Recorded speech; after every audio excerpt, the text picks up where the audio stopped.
So here we are, we're back again for a one-off edition of the Obsession with Carp original lockdown videos, if you like, which were in lockdown 1 as it's now being called, because we're now in lockdown 3, aren't we?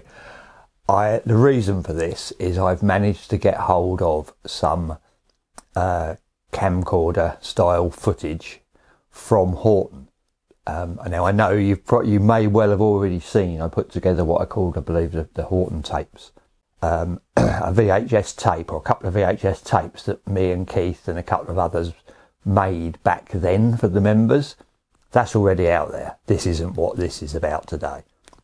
That's been uploaded on my YouTube channel. I think there's a link to it on my Facebook or whatever, but that's footage that I'd seen and all the members had seen, and now hopefully you've seen, because it's out there, for free viewing for anyone that wants to watch it. If you haven't watched it, just search it on my YouTube thing and you'll find it. I think, like I said, I think it's called the Horton tapes or the Horton something or other. It's not hard to find.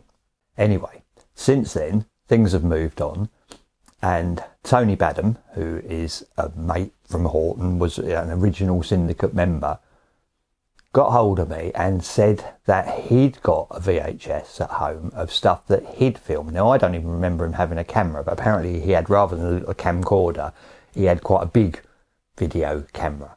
And he'd taken a load of footage, and he said he'd got it, but only on this VHS tape.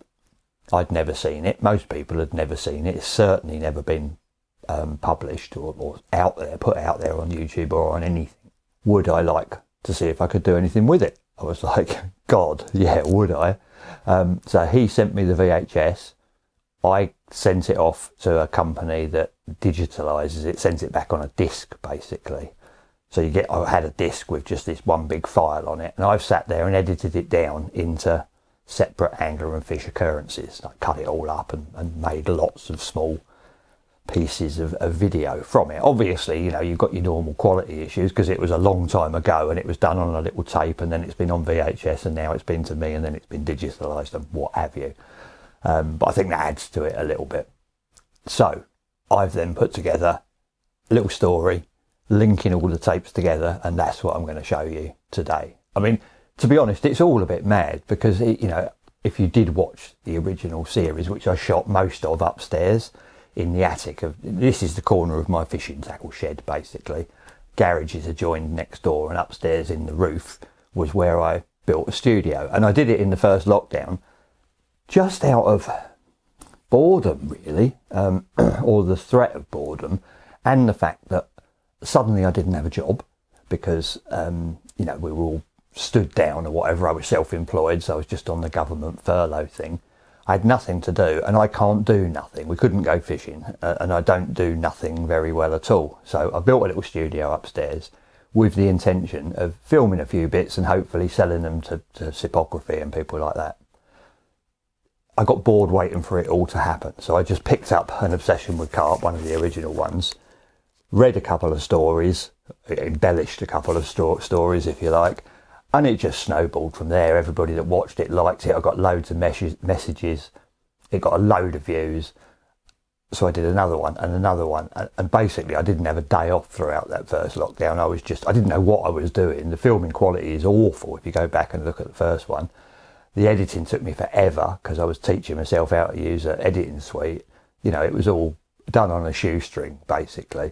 It was too hot up there. I was sharing it with about 1 million flies. So eventually I came down here, put a few boards up and a few pictures up, and made this studio where we are now. And another spin-off from that was that, the Obsession with Carp, which had long since sold through, became quite sought after. So I eventually managed to get all the bits I needed to redo it. And I did a remastered version, and the remastered part is the fact that it's all in colour. The original book was mainly little black and white prints, but now it's got like 185 of these great big colour prints all the way through, so it's a far nicer book. I didn't get a load done. There's still a few available. I'm not doing this to sell you this now. There'll be a link at the bottom, so if you are interested, go to the bottom and have a look. But that was a spin-off of the original series upstairs, as was my Patreon channel, which is the Flick of the Tail. It's the same sort of thing that I'm doing, on, I call it the inner circle, and we're working our way through the flick of the tail. So lots and lots of stuff came from that, just that bit of boredom really. And I got right into it, and I got the more messages and the more stuff I got, feedback I got from you lot, the more I wanted to do it. And I eventually got to the end of the book. I think it was a week before we were allowed to go back fishing. So just by pure coincidence, it worked out perfect. But anyway, that's not why we're here today. Why we're here today is so that I can show you this previously unseen footage. I couldn't believe it when I was looking through some of this stuff. You know, I won't ruin it, but near the end, there's me and a fish, that footage I didn't know existed. And as soon as I got to it, I was like, oh my God, I was straight on the phone to Tony. He said, I thought you'd be pleased. He said, I knew it was in there and I knew you didn't know. So without further ado, let's start. So the videos start. These videos are all the third year of Horton. The ones that I've already put together in the Horton tapes are the first and second year clips. These are third year clips. By the third year, I'd caught quite a lot of fish out of there. My main target, if you like, from the lake was shoulders. It had always been shoulders since day one, since I first saw a photo of it, and I hadn't caught shoulders, and I wasn't going anywhere until I managed to catch this fish. I do think or believe that I might have lost him on the second year from the Church Bay. Not definite, but I think I did, which hurt a lot, obviously. But anyway, this is the third season.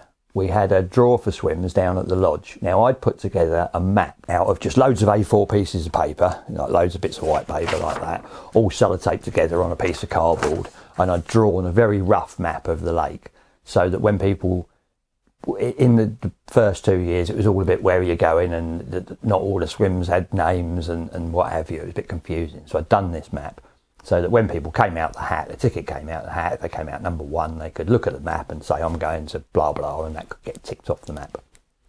Now, I'd put names of the swims all the way around. On the north bank, which is the church bank, there was 3 swims there in the middle, and opposite there were 3 swims, so there's like 6 swims that all fish out to the middle. But I knew that the fish, you know, wherever they were on the lake, once they start getting all them leads flying at them, all the bait and whatever, you know, plumbing and stuff going on, the previous 2 years, they'd gone out to the middle, bosh, straight away. In fact, I had my first ever fish by moving. These North Bank swims were empty at the time on the first year.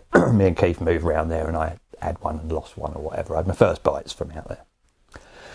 And I was pretty sure that that is exactly what they were going to do on this every year, you know, just pressure, out to the middle, get away from everyone. Now, one of these swims was called the Reeds and the other one was called the Ski Slope. And the one in the middle didn't really have a set name as such. Me and Keith used to refer to it a little bit as the blank, because we'd had a session where I'd caught one side, Keith had blanked in there, and then the other way round. You know, it hadn't produced like the two on the other side, but there was no reason for that at all. It was just luck on the day, because it was bang smack. It was the middle swim, you know, straight out into the middle. Anyway, I'd written the blank in big letters across this swim, and the Ski Slope and the Reeds and what have you. I came out terrible in that draw that year. I came 18th or something, I think it was, or, you know, had a really bad draw. A lot of the members on that third year were newer members. Of course, they've looked at the map, seen the blank. No one's picking the blank. The Ski Slope's gone, the Reeds has gone, the captors on the other side, all the main middle swims has gone, and the blank's still empty because it says blank. It's a psychological thing, isn't it? Worked perfect for me. So when I came out 18th, I was just like, bang, I'm having the blank. Bang, smack, plumb in the middle. So I've gone round there, got set up, and for, I don't know, by the next morning, nothing had been caught. I think it was like 24 hours or whatever. I can't remember when we started fishing. But nothing got caught that first day. But in the night, I could see them out there lumping. And I didn't put any bait out or anything. They started lumping out there in the night. So I've got the throwing stick out, put a few baits out. Not too many, because a lot of people had baited up quite heavily. And in the morning, one of them ripped off. And I had the first bite of the syndicate. While I was playing it, the rod next to it ripped off and I'd got the second bite of the syndicate. So I'm playing 2 fish at once. One got weeded, so I put that down, landed the other one, then got the other one out the weed and landed the first one and got them both up on the bank. And that bit of footage is what we're going to start with. This is small then, boy. They've broken them.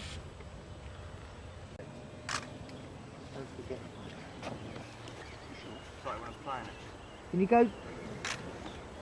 That's it, boy. How do you get this bastard to work? Yeah, it's big. Leave it. Number 2. Right, that's it. Some of the common back. There's a pause back. So a brace of Horton carp on the bank, but it wasn't going to end there. I can't remember whether I had the third bite while we had the 2 fish on the bank or just after I'd returned them, but roughly at the same time anyway. I had a third take and played and landed a much bigger fish, and I got some footage of that one as well. Thank you very much, Tony. Well done, Laney. Top bogeys. Bit of grass on his tail. Can I move it? Yeah. Hold on. Come back too. Dave, big smile. You've done it. From Dave. here to here. Oh. Hold it there.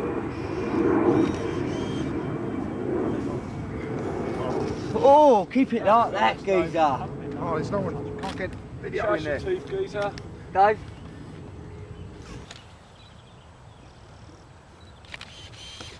Looking fucking well, that fish is. Is it ever?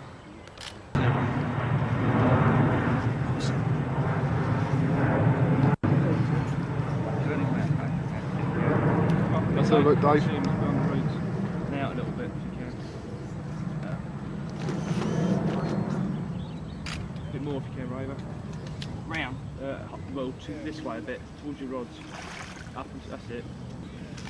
Once you get his knob sticking out, one of the raging parties on. So that was CP's fish, as it became known. Just under 40 pounds, I believe. When we first weighed it, it went, you know, I didn't weigh it. There were so many people gathered in the swim. The lads weighed it at 40 pounds, whatever, but they were holding the scales on the sides, which I knew was a very inaccurate way of weighing a fish. And someone came along with a tripod, I think. We weighed it properly, and it was, whatever, 39 and however many ounces it was. It was a pound less than weighing it holding the sides of the scales, which just goes to show how inaccurate that is. Unbelievably, while we were dealing with CPs on the bank, I had a fourth take.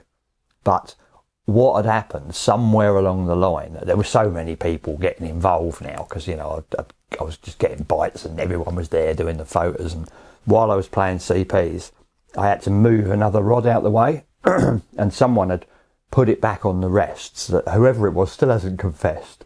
Somewhere there was a little bit of video, which I can't actually find, it wasn't on here, of someone's hands moving it across, and as they do, they turn the handle a little bit, and I was using bait runners and it had knocked the bait runner back into gear, so the bait runner was off, and that fourth take was just a series of beeps and then a crack as the line had pulled, mono had pulled right up tight and just exploded. So I'd lost one, but I had managed to land 3 carp, the first 3 carp of that third year syndicate, and I was so chuffed, especially with CPs. It was just such a major fish, and the fish were still out there performing in front of me. Now, on the other side of the bank, dead opposite me, was an angler called Decibel. The Decibel had obviously been watching across and seeing these fish performing and seeing me performing, having these fish, and while I was otherwise occupied with the fish, he'd wound one in and launched it just that little bit extra right out exactly where I was fishing, to be honest, as you would. You know, I'd have done exactly the same thing. And shortly after I'd got all sorted out, he had a take on the other bank and played and landed this one. Did have one come up? Yeah, you clock, Kev. Alright, do you want me to go right in there? Go on, get in, Mark. Come on. No, take your time. That's all right. Yes!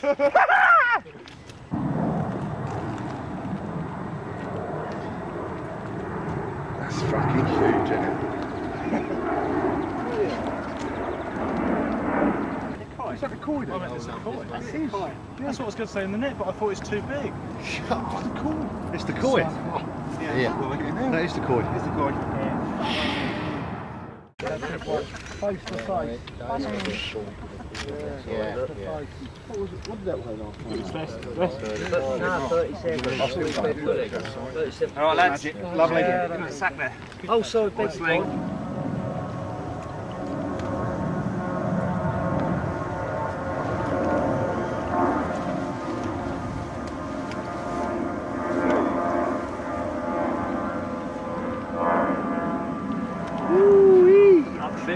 Give me a clip again. It's all slimed up. Give it a clip, son. That's it, boy.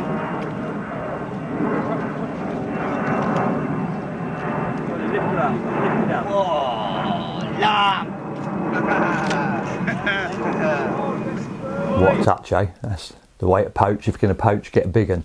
And yeah, that was the koi at over 40 pounds, which didn't often come out at a pre-spawning weight, the koi. Most people that caught it, it was one of those fish that generally got caught after spawning, lower weight. So that was a really good weight for that fish. And another 40 pounder for Horton, which was just going up and up and up. The fish were incredible in there.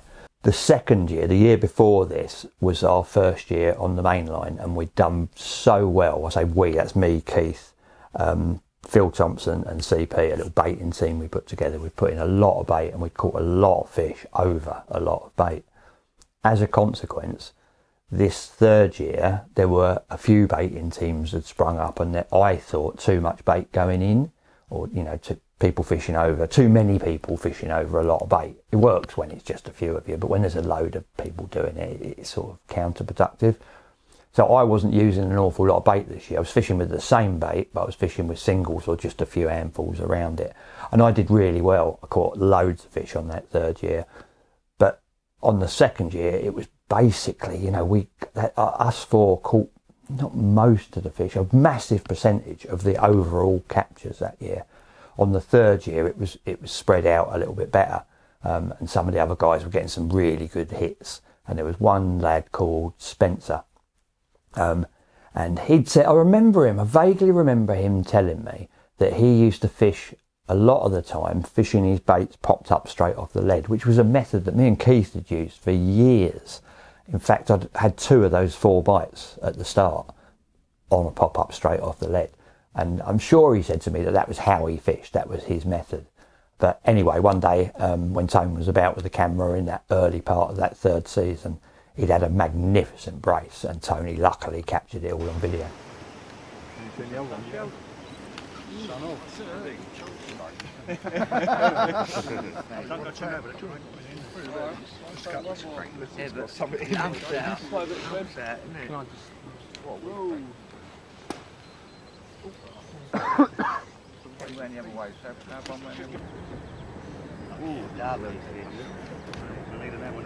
Hold it out a little bit. You want you hold the other one above your head. Oh, sorry. Okay.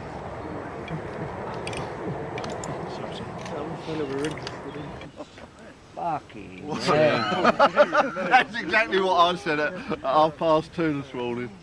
Dave? Oh, yeah. Oh. I think there's a 1 or 2 around here, actually. Empty it, John.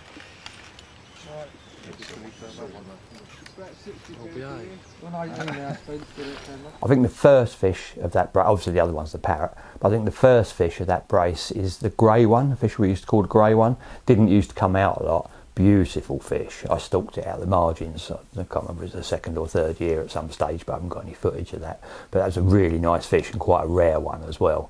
And then to brace it with the parrot, you know, that was an incredible result. One of the other anglers that had been very consistent throughout, you know, throughout the first year, the second year, and into the third year was a guy called Pete Tolchard. Unfortunately, no longer with us. He'd got himself the nickname of Weedbed Willie. He'd done very well from the Weedy Bay swim, and his style of angling, he was very precise. Did a lot of margin fishing with hemp.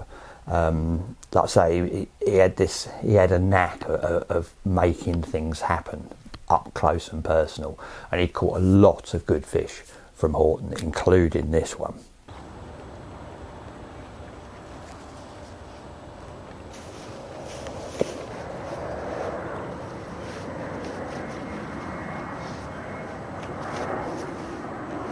Fucking hell. Look at the colour of that belly. Fish. Oh, fucking beautiful. Golden sovereigns. Cool, ain't that a corking? Look at him get. Oh, he's mega. Lovely. Right, thank you, Joe. To the side. What's the weight again, Pete? 27.6.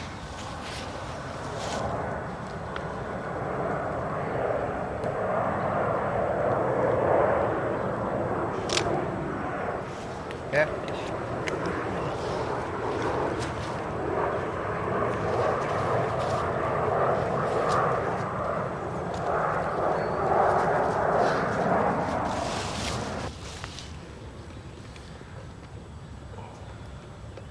Oh, fucking hell, right. On the wrong side, and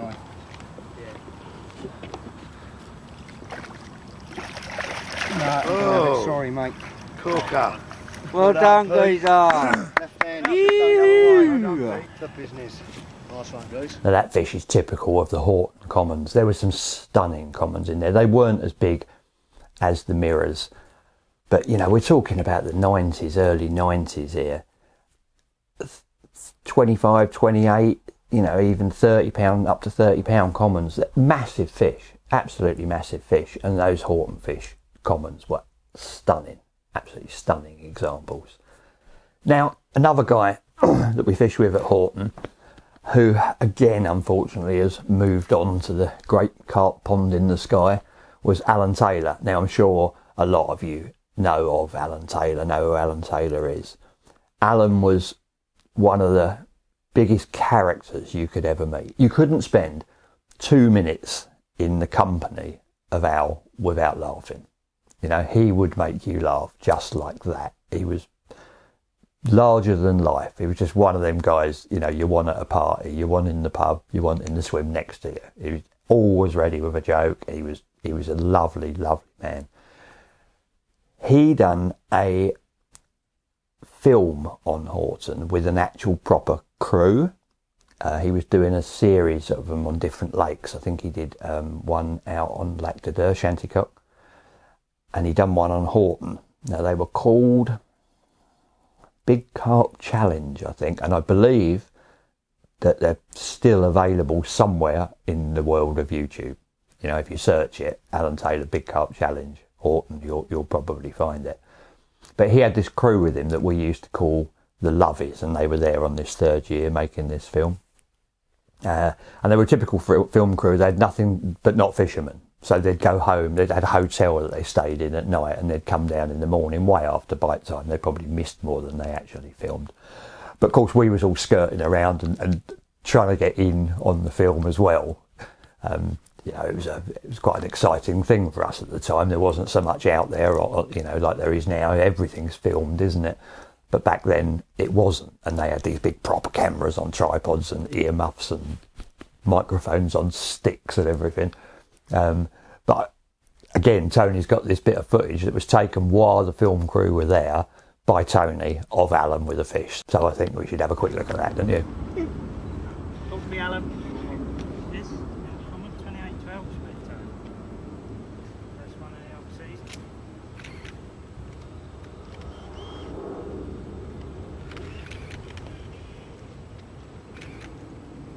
Get bait in the old sack already? Side. Go. Just tilt his head up a little bit.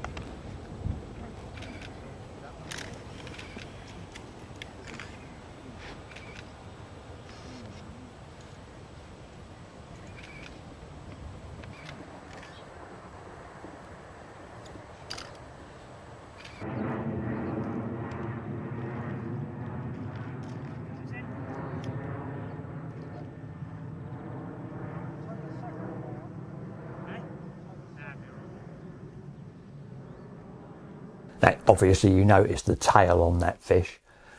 It was a fish called split tail, strangely enough. It carried that war wound around with it for its whole life, as far as I knew. I think when it was in Longfield it was also called split tail and had that damage. It never properly healed. Everyone used to try and put treatment and stuff on it, but that was just part of the character of that old fish. When I caught it the year before, it looked exactly the same. It wasn't anything that got better or got worse. It just had a split tail, and hence it was known as a split tail common, but it was a proper old character of the lake. Now, as I said at the start, there's footage of me on these tapes that I didn't I must have known I was being filmed at the time, but from that moment on I forgot. Don't forget, this is nearly 30 years ago, and I'd never seen this footage until the other day. There's a bit of footage which I'm just about to show you, which is actually the new, taken then. It's the new, I changed the cover slightly from the old book to the new book, and this is a fish called Moonscale, and it was that occurrence that I've now got on video. Tony was fishing, I was fishing in, I believe we used to call it the Harttail Swim. It's at Springgates Point, so it's right up the top end of the lake looking down at the lodge, and just to my left it was the Church Bay, and Tony was fishing dead opposite me on the corner. We used to call it the Church Bay Steps, the Church Bay Swim, whatever, doesn't matter. He was fishing the mouth of the Church Bay, that's what it was called, dead opposite me. And he's filmed, I mean, it's quite grainy because he's trying to zoom in and what have you, but there's a little bit of me fighting this fish. For some reason I've got no trousers on. I'm not too sure why. It wasn't that unusual at Horton for some reason for people to be playing fish without their trousers on, or come flying out their bivvy without their trousers on. There are a few stories in the book about that, but I won't go into that now. I think I actually might have had to have gone in for this fish and waded around the bush and got back out, something along them lines. Anyway, I'm there in my budgie smugglers. I think it's Phil Thompson that's got the dubious pleasure of crouching down next to me on the jetty with the net.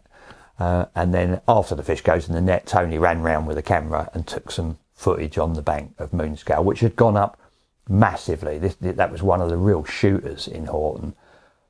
Previously, I think it didn't come out a lot. £29, I think, the year before to Sticky Bean. He had it as part of a brace. And then as soon as it went in my net, we looked and we're like, wow, that's properly gone up. I think it was £38.5 or something when I had it. Absolute beast of a fish, and a beautiful, beautiful looking carp. So here we go.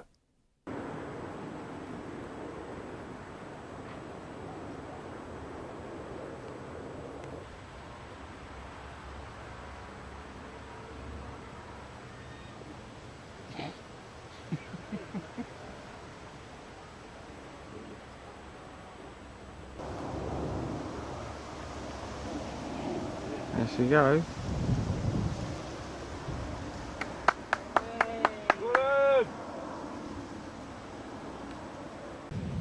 Tell you what, those some nice pictures. Totally tick on Chrissy. Yeah, I've got another cloudy. I'm camera now. I'm using all them. You heard anything more about it? Still better. It's cold, ain't it? That old one. Still better than mine. Well, I've played already. Because they don't pay it. Oh, mate. Oh, whoa. 28 days off. Sam, come on. Yeah. Sun's going in. That's right. Spot on. It's new, isn't it? Short fish. A couple of years, 2 years now. It's short, isn't it? Fucking big hump on him, isn't he? Yeah, it's going.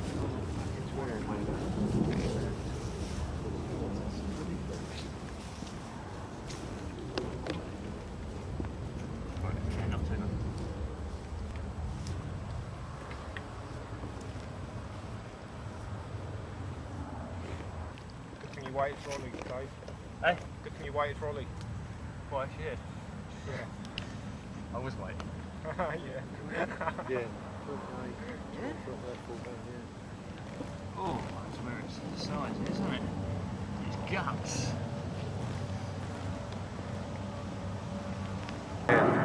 It's free, it's a slate blade, which is just a tip for yeah, this one.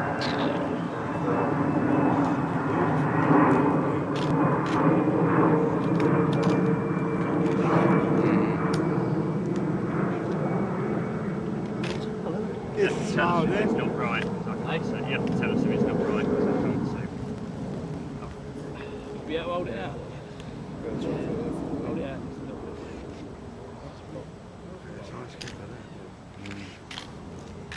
For we this year. For winter. See what I'm saying?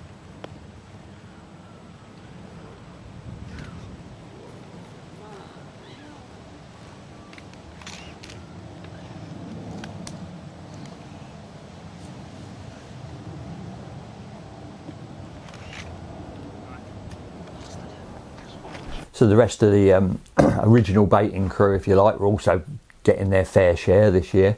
Although I think Keith might have struggled a little bit on that third year, but CP and me had perfected the art of the bluff and the double bluff. We had this little game of cat and mouse going. We were both very flexible in our hours. I was self-employed, I'm not sure what CP did, but we used to have this, we'd phone each other up, you know, on the Saturday or the Sunday, because we didn't fish weekends. We were always midweek. When you're getting down there this week, then Valerie's, oh, you know, I don't think I'm getting down there till Tuesday, and I'd be like, yeah, I probably won't make it till Wednesday.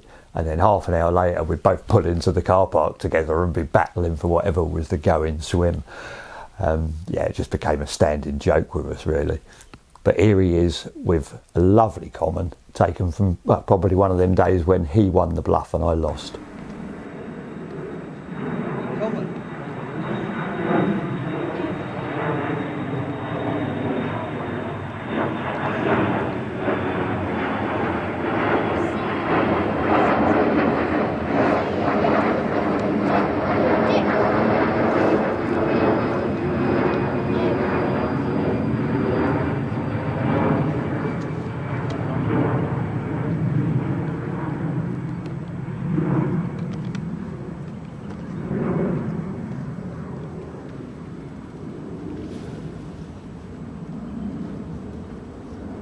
Jim's doing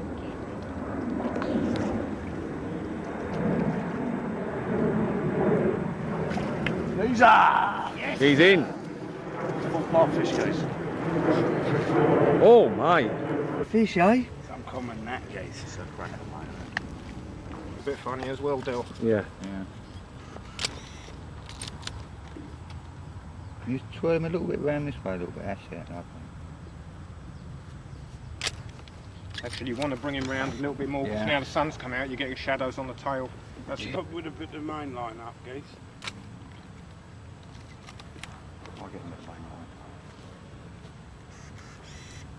In fact, our little baiting team of 4 had expanded by 1 this year. We'd included little Robbie, who was CP's sort of best mucker at the time.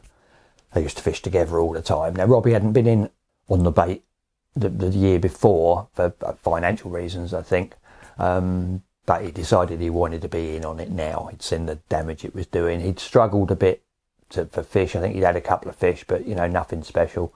So he got in on the bait and, you know, it turned his luck around. But it wasn't only that, to be honest, that turned his luck around, because I had a lucky fishing hat at the time. It was a Barber sort of floppy bush hat thing, which I used to wear quite a lot.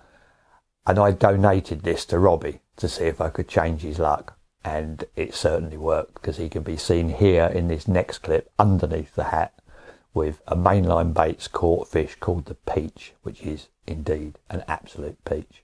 And as you can see, he's more than a little bit chuffed about it.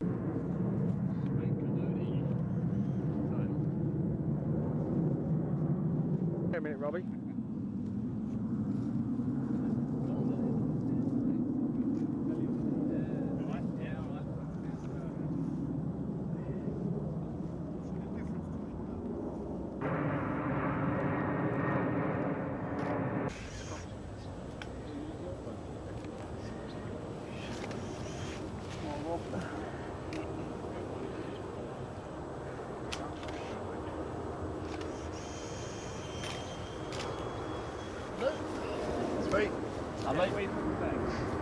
Where is he swim?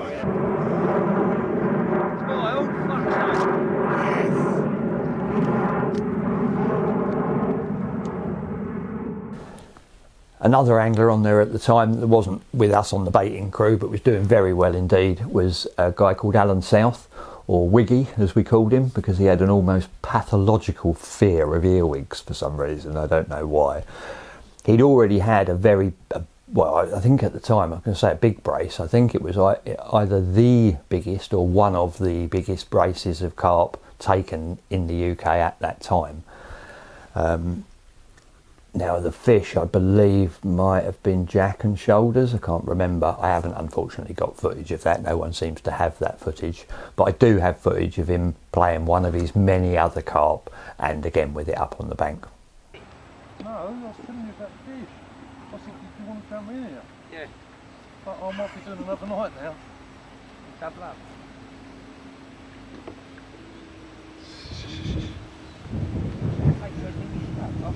Yeah, then I'll put it.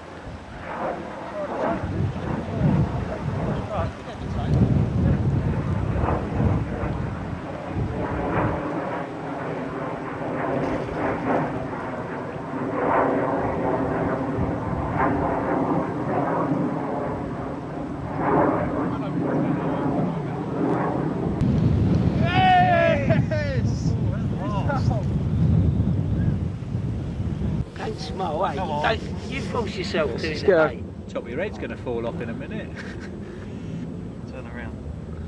Got quite a rudder on, isn't she? Ain't too fast with him.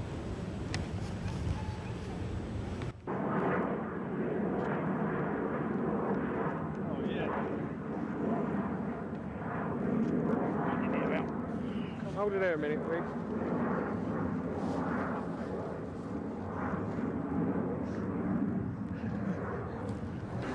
As I've already said, for me, Horton was, you know, well, it wasn't just about shoulders. You know, that was the fish I wanted to catch. For me, Horton was about everything. It was about the new friends that I'd made, these incredible fish that we were catching.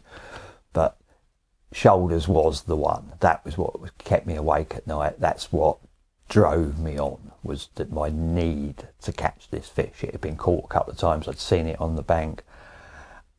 I'd seen Keith with it, my mate Keith with it. I desperately wanted to catch this carp. You know, I'd already, by this stage, I'd had a lot of most of the others, to be honest, the notables, the koi, hardtail, lumpy, the lady, you know, all of these fantastic carp, but it was shoulders that I really wanted to catch. Now, I remember turning up that third year it was September time, and the weather was atrocious. There was blowing a hoolie from the lodge end up into the Dog Bay mainly, and a little bit into the Church Bay, which would have been a sort of something with east in it, really, a northeasterly probably, which is not usually a good wind, but it was howling up there and it was slashing it down with rain. And I turned up and there was quite a lot of cars in the car park and I couldn't see anyone. They were all up that end of the lake. I went for a walk up there and there was all fishing straight into it. It was a brand new wind and there was on it. All the swimmers up that end were gone, as you would, a big new wind like that, whatever direction it's coming from. The other end of the lake, where I'd caught, I believe, the week before, there was no one there. All the swims along the causeway, and on the far side, the middle swims, the reeds and the blank and the spindly tree and that, they were all empty. They were devoid of anglers. Everyone was up the other end. So I thought, I'm not getting in with that. I'm not competing. There was nowhere that I wanted up there anywhere that wasn't already taken. Not getting involved in that. I'll carry on up this end. I'll fish from the causeway out, and there was a hump out there to the left from a swim called the Salt Circle. It was the last one on the causeway before the Weedy Bay. And out there to the left was a hump about, I can't remember, I think it was about 60 yards or whatever. And I knew the fish liked it round there. It was the back of the wind. It was worth a go. And like I say, the weather was atrocious. I was drenched just from one walk round. And by the time I got my little bivvy dome, we had the very first aqua bivvy domes. In fact, I think I've only found this out recently, that there's a good chance that I was the first paying angler to buy one. I'd seen them come out, seen the advert or whatever, and got straight onto it and got my girlfriend at the time to buy me one for Christmas the year before. And I spoke to a guy from Aqua quite recently who said, oh yeah, he said, they still talk about that you were the first bloke ever to buy one. Within a year, everybody on Horton had them. They were lovely little, they were only small, but they were very, very sturdy little twin skin dome things with thread through poles. They'd be a bit dated now, but at the time we thought they were the nuts. And by the time I put all this up, I was absolutely drenched. So I got totally stripped off, put on me one spare set of dry clothes. It was getting on now, had a couple of beers, went to bed. At some time in the wee small hours, I was woken up by an absolute screamer. The guys down there on the wind, it wasn't really happening down there. So I was woken up by a screamer and I thought, this is the one. So I got up and I hit into this fish. And I could tell straight away it was a proper big fish. You could just feel it. It was a hell of a lump out there and I was plodding about, real good fish. And all the time I'm thinking, every time I hooked a good fish, I'm thinking shoulders. It's got to be shoulders eventually. Like I say, it was almost like I ticked the other ones off a list. It just happened perfectly for me. It all just fallen right. So I'm playing this fish in the pitch black and the pissing rain and the wind and what have you, thinking it's going to be shoulders, it's going to be shoulders, it's going to be shoulders. Anyway, eventually, woof, he's gone in the net, this great big fish. And I pulled it in and looked in the net, and it wasn't shoulders, it was the parrot, which was one of my first double ups, like recaptures, if you like, of the A team, the bigger fish in there. But I could tell straight away it was massive compared to when I'd had it before. It was 36 when I'd first had it. And this was way over 40 pounds, clearly over 40 pounds, which would have been my third UK 40 at the time. And back then, you know, that was like, wow, I never expected to be up there in them sort of ranks.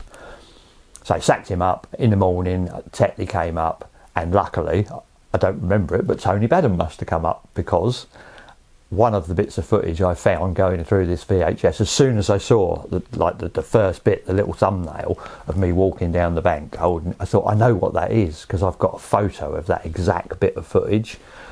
I thought, that's me and the parrot. Oh my God, you know, I've never ever seen this footage, and nor has hardly anybody else, but we're all going to now. Bastard.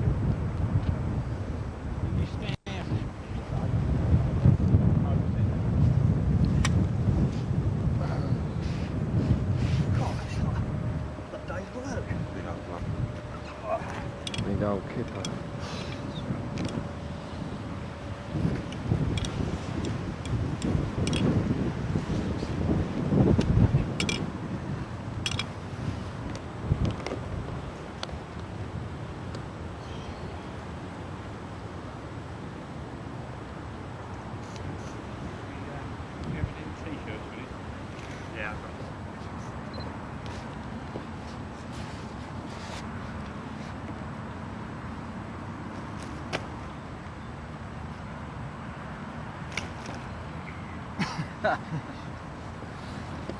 Not a pretty fish, let's face it. Now look at the old parrot.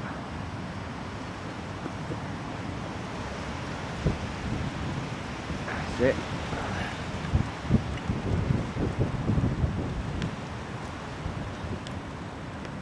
Should have had a brace, should have got Polly and all. I told him to do last night. There it is, the ugliest fish in the world. That's it. With the ugliest fucking cod. So there we go, the parrot. I mean, he's not, I say he's not the prettiest fish, he's probably the ugliest fish I've ever caught. But a big, big fish, and, you know, a historic fish as well. It really is, the parrot. Now, later that same day, Tony Badham caught his first carp from Horton. You know, I know this is year 3. He'd struggled to get a bite from Horton, he really had.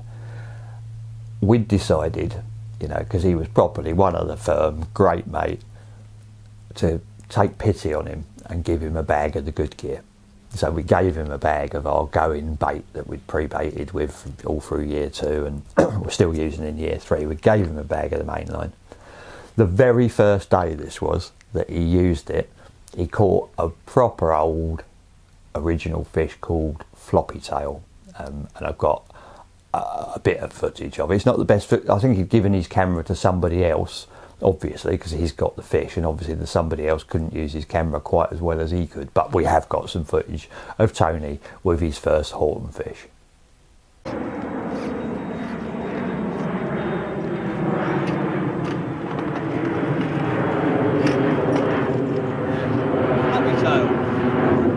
Big fat midder.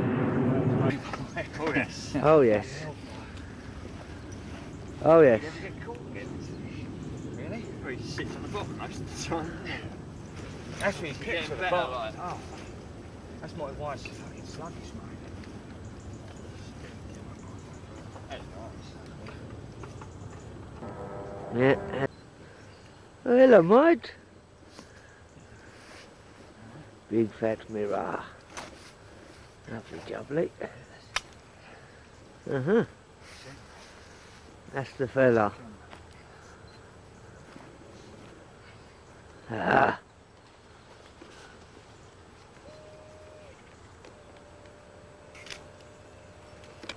Look up and give us a smile then, geese. Well done, my son. Superb. Ain't a bad looking fish, really, apart from that kink.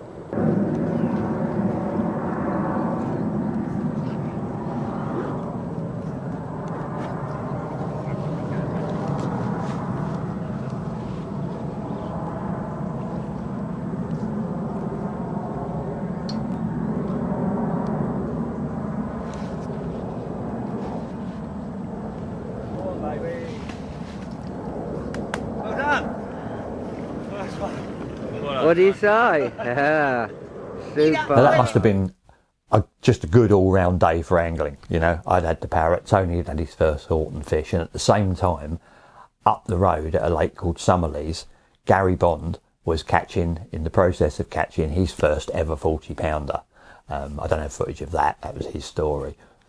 But he used to come down and visit. He was good mates with CP and a few of the other lads on there. He came down, cock a hoop, because he'd caught this 40-pounder. I'd just caught my third 40-pounder, the parrot.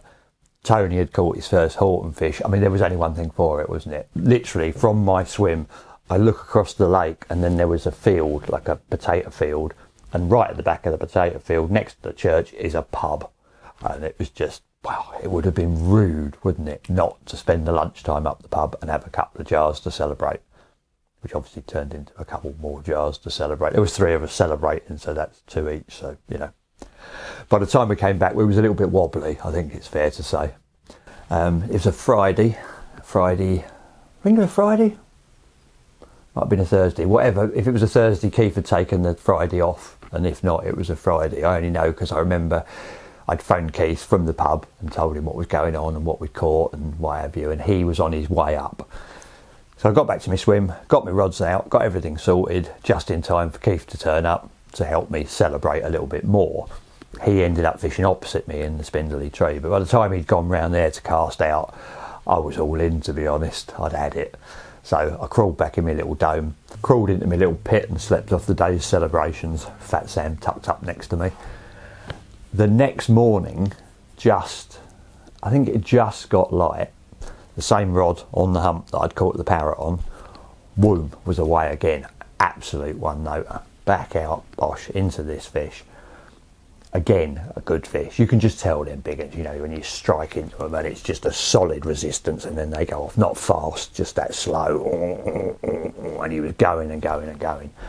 I was trying to get dressed while I was playing it. Once again, I had no trousers on. I think all my clothes were soaking wet by now and in a big festering pile next to the bed. And I remember playing this fish quite badly while hopping about on one foot, trying to get some trousers on and trying to get a jacket on. It was still quite windy and cold. I'm struggling into these wet clothes while playing this fish. As a consequence, it had quite a lot of line out and it had kited round to the left, and just to the left of me is the Weedy Bay. And it had managed, you know, I hadn't managed to retrieve all the line in time, and it had smashed into the weed in the Weedy Bay and became solid, absolutely wedge solid. I tried everything and there was nothing I could do to get it out. Luckily on Horton we had a punt at the time, not a big wooden punt, I think it was wooden, but a great big punt. It was a huge thing, it could take loads of anglers. And there were loads of anglers. Everyone had seen me struggling with this fish, and Keith had come round and Tony, various people had come round. And we ended up eventually having to go out. Someone got the punt and brought the punt down, and we all went out in the punt to try and land whatever was on the end. We went out there, we got over the weed and we couldn't get it out the weed, so we came back to the shore and somebody got like a 20-foot length of conduit pipe.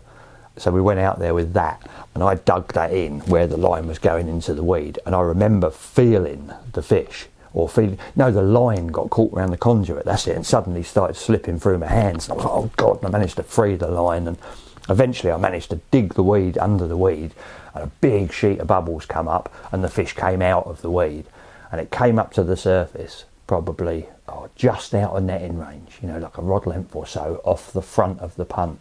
And as it came up and it just bobbed on the surface like that, everyone in the punt knew exactly what it was. It was shoulders, and it was just sat there on the surface, just out of netting range, and I was shitting myself. You know, there was my obsession with carp, with shoulders, was there on the surface. Can't remember who was at the front with the net. Might have been Tone. I can't remember. Whoever it was leant right out, and I slowly inched it across the surface, and boom, he went in the net. And I was just, you can imagine, you know, 3 years in, by this stage, I'd say I've caught everything else I wanted to catch. That was the one I wanted, and then he was in the net. Got him back to the bank. Now this was the part of the editing of this VHS that as soon as I'd seen the parrot on there, I thought, I wonder, because I've got a few photos of shoulders on the bank, not very many as it happens, not left now. When I was doing the tapes, I couldn't wait to get to this bit. As soon as I got that, I thought, oh my God, there's video footage of me and shoulders. I was straight on the phone to Tone. I said, oh my God. I said, you've got shoulders on there. He said, I thought you'd be pleased with that. He said, I knew it. Obviously, he knew it was on there, and he knew I'd be well chuffed when I got to it, but he deliberately hadn't told me. Left it as a little treat in there. So without further ado, I give you the ultimate carp from Horton, shoulders.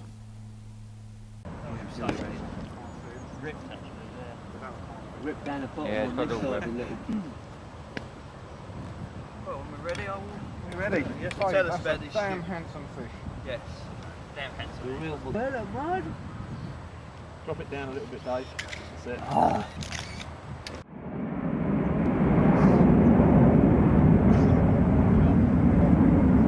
Okay, ready for some serious photos? Alright.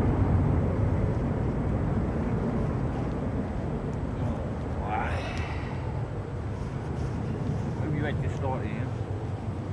Right.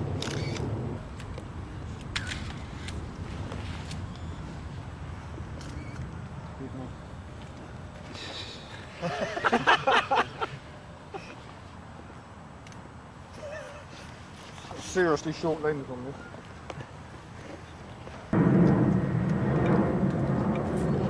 Snails and all.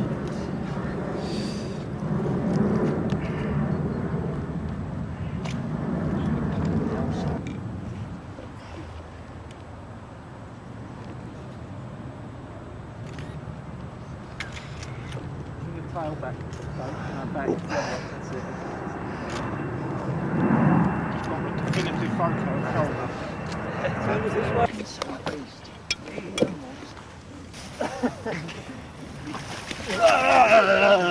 What a beast, eh? What a carp. He went on, he lived for a long time after, even after there was a tragedy at Horton. A lot of fish died. There was a thing got into the water and got into the fish, and the disease, and lots of those old warriors died, but Shoulders lived. He lived on for quite a long while and made a lot of people very, very happy indeed.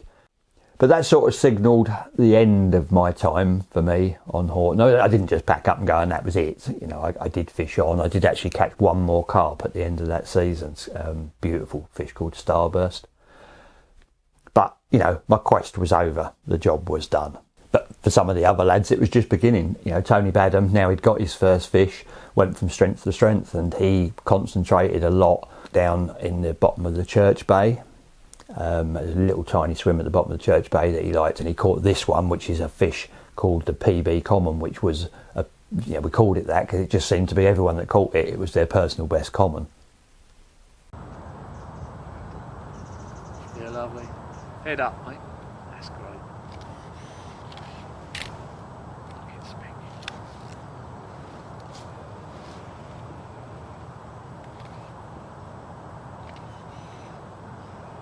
Hold that there. Lovely time.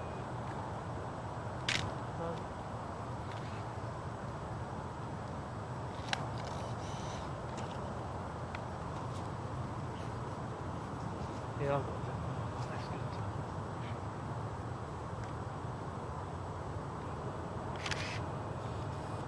Get a smile, geezer.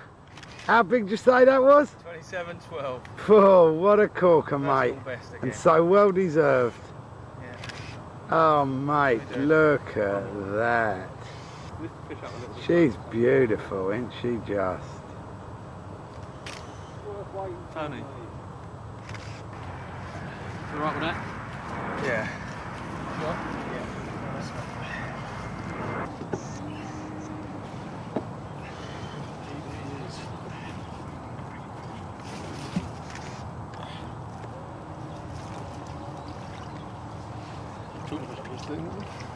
And it didn't, did it? No, I thought we might go 29. No, is it? Look at it.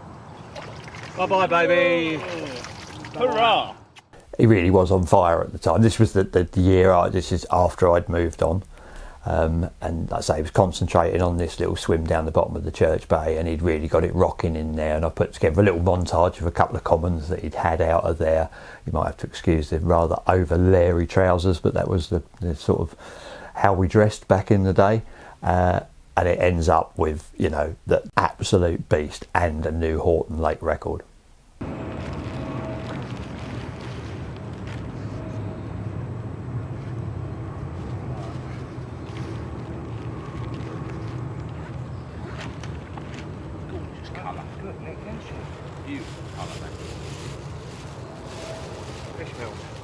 Yeah. Not me then. Must be Harry with his friend.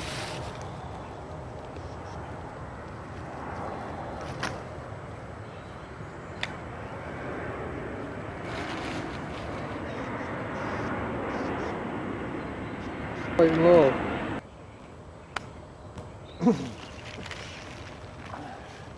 Not enough more.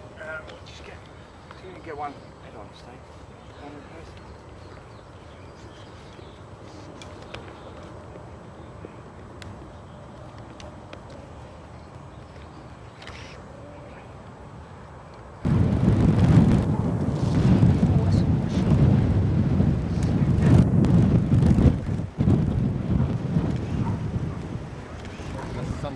Stand with Daddy now. Quick.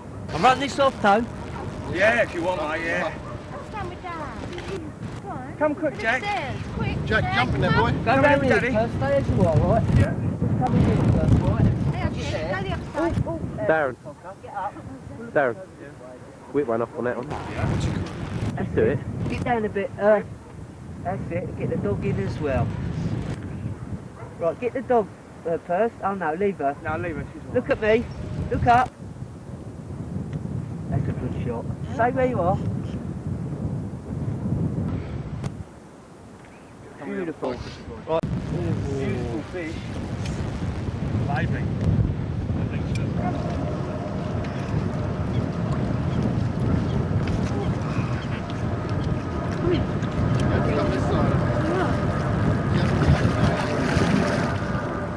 Yes.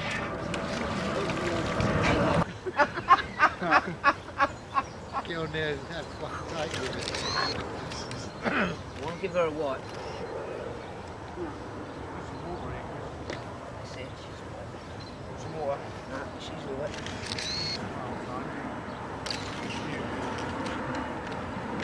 Go on, smile, geezer. Lift the tail up a bit, mate. That's it. The one. A bit low.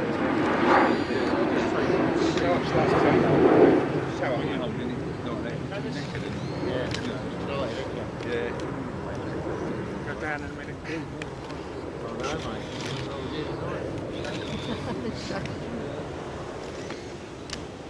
What was the weight, Tony? Is that what they call nutrim the tongue? So as you can see, Tony definitely made up for lost time there.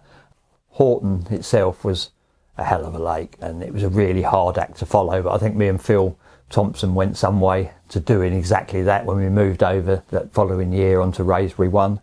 You know, and all the tales of all of those days are actually in Obsession, so if you are interested in one of these, there's not an awful lot left. Most of them went on the pre-sale, but there are copies available, and all the links for that are down below. And if you like this sort of stuff, I also, and another spin-off from all of this was my Patreon channel called The Inner Circle, where we're actually going through Flick of the Tail in the same sort of style at the moment. We've done, oh God knows, we've done Coninbrook, we've done a little bit on the Mere, we've done all the Sonin stuff, including the Sonin Eye. Loads of content, and that will end up with a Black Mirror, obviously, and that's all still available. That's all there, and again, there's a link for that below. So anyway, that's it for now. Hope you've enjoyed it. I properly enjoyed putting them little bits of video together. It was like a little time machine. It's just, you know, like I say, it's nearly 30 years ago, and you can talk about it with your mates, and you can read stuff about it, and you can remember about it, but suddenly being allowed to see it again, like we just have, it's just blew my mind a little bit. So Tony Badham, thank you very, very much, and until next time, see you all later. Ta-ra.